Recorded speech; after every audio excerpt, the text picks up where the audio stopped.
8:48 a.m. The first news reports that a plane, later identified as American Airlines Flight 11, had crashed into One World Trade Center, the North Tower.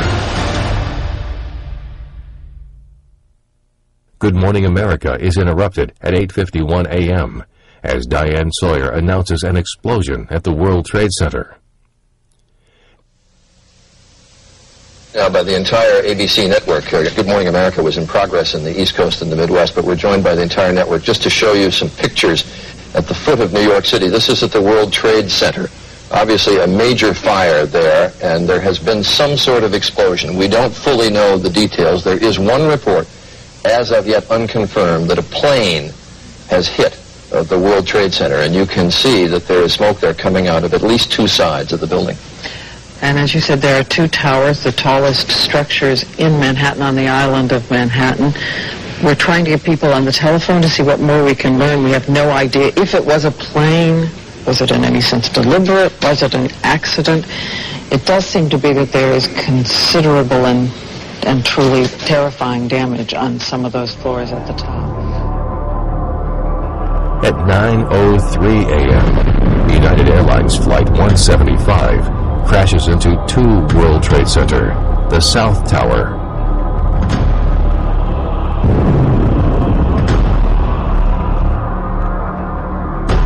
At 9:37 a.m., Flight 77 crashes into the western side of the Pentagon and starts a violent fire. 9:58 a.m., the South Tower of the World Trade Center begins to collapse. 56 minutes after the impact of Flight 175, a tremendous gray-white cloud of pulverized concrete and gypsum rushed through the streets. Its destruction is viewed and heard by a vast television and radio audience. As these events are occurring, some Americans are in shock. Others are preparing themselves for a call to arms. September 11th, 2001, I was sitting in my den in Richmond, Kentucky. I was actually enrolled in college. I was in my final semester and was supposed to graduate that December. I was skipping class because I woke up late, and I was sitting there watching the morning news, maybe the Today Show or something like that, and they broke in, and so there was a plane that had flown into the World Trade Center in New York City. And I thought, well, that's ludicrous. It's crazy. That's, you know, how do you fly into a building? And I think like 99% of the rest of the free world, I never thought that it was. It did not cross my mind that it was an intended attack. I thought that it was initially thought it was some kind of freak accident, that the plane had taken off, had lost power, lost capabilities. It was just a really bad day for, you know, the people that were there and the people that were on board.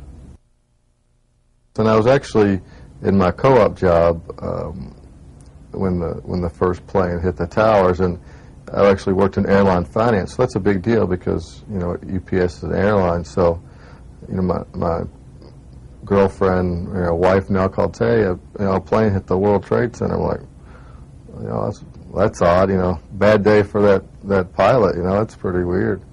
But then as soon as the second plane hit, that's when you knew, oh, you know, we're under attack. This is definitely serious. You know, you could see it on the internet for a minute, and then the internet was down, the network was crashed. You know, everybody was down to all the communication. But they did have it on a TV, and we all kind of stopped working. We gathered around, and a couple coworkers were from New York, and they were even more stunned because they knew actually how big that building was, how many people really worked there, you know, how many people were around it. They had friends in there, and it was just like, oh my gosh. And then when the tower fell, it was even more unbelievable because you just don't expect things like that to happen or even see it in front of your eyes, even if it's on the television.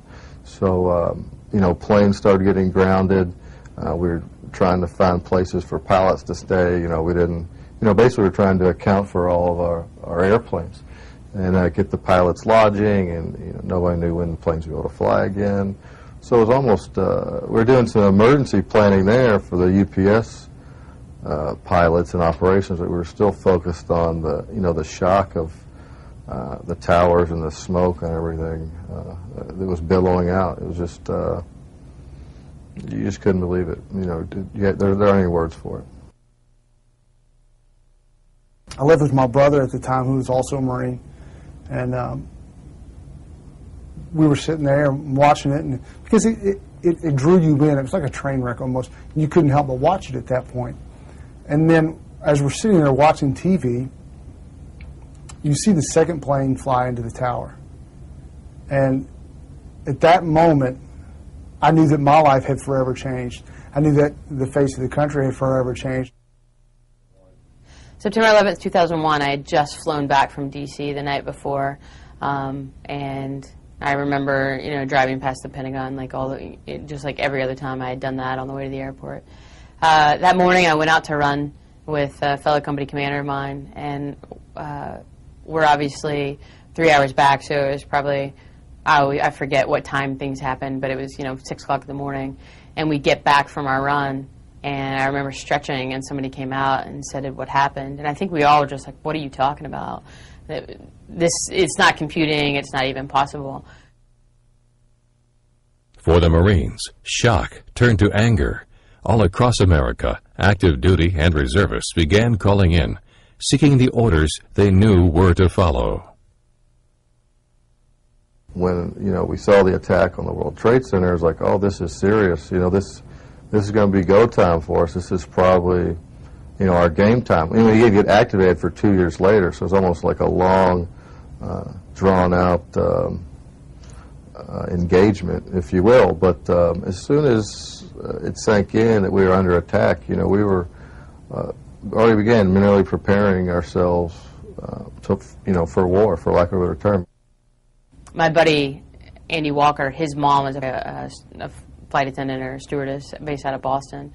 So he's immediately concerned because, one of the flights had come out of Boston and wasn't sure. And then I remember I had friends in the Pentagon, I had friends in D.C., so my day was just glued to the radio, all of us were, glued to figure out what was happening, and still just completely dumbfounded because I am not nearly as familiar with New York City, but having just driven by the Pentagon and knowing that and running by it so many times when I had been in college and whatnot, I just couldn't fathom what had happened. Luckily, Andy's mom was all right, and when I finally got through the cell phone grid, my friends were okay, but I remember talking to one of them, and just the complete mayhem. Her, I don't know if he was her husband or fiance at the time, was working in the Pentagon, and she was just devastated, crying, couldn't get in touch with him, and so I couldn't begin to imagine what was happening, in New York City or, no kidding, in D.C. that day. I was serving as a reservist at that point in time and was a platoon sergeant. And it wasn't a matter of a couple of hours, and my phone started ringing, and it wasn't just random, hey man, did you see what happened, what's going on, or anything like that. There were phone calls coming from the bottom and from the top. Marines wanting to know what information was out there. Commanding officer, first sergeant, platoon commander calling me directly and asking for information, asking me who I'd heard from, and just trying to get their finger on the pulse of how quickly can you stand everybody up, how quickly can you get your platoon or your squad of Marines together and be ready to go do battle. We were all pretty pissed off. That doesn't happen in America. You don't get attacked on American soil. So we were all just ready to do whatever we were told to do at that point. And for the bases at that, everything shuts down. I think we might have all gotten told to go home that day because, there's no reaction plan for that. It had never happened. So security got locked down and all these things, and we're out in the middle of the desert, but nobody knew what, we've got an airfield full of Harriers. You don't know what's next. So obviously my day was nothing even remotely close to what other people were experiencing that day, but I can imagine that September 11th will be a lot like when JFK was shot or You know, those significant events in America that shaped Americans and shaped our culture, that you will always remember where you were that day. Like, my mom knows where she was when JFK was killed. Well, I can remember exactly what stretch I was doing that morning when I got the news. My girlfriend at the time, you know, we talked about it. The Marines, we all talked about it. Even my coworkers, oh my God, you know, when are you going to Iraq now, or wherever? So just after that moment, once the second plane hit, it turned in from, oh, freak, oddity, accident to, okay, game time. This is serious. You know, war is imminent. Maybe you could say, or definitely will be forthcoming.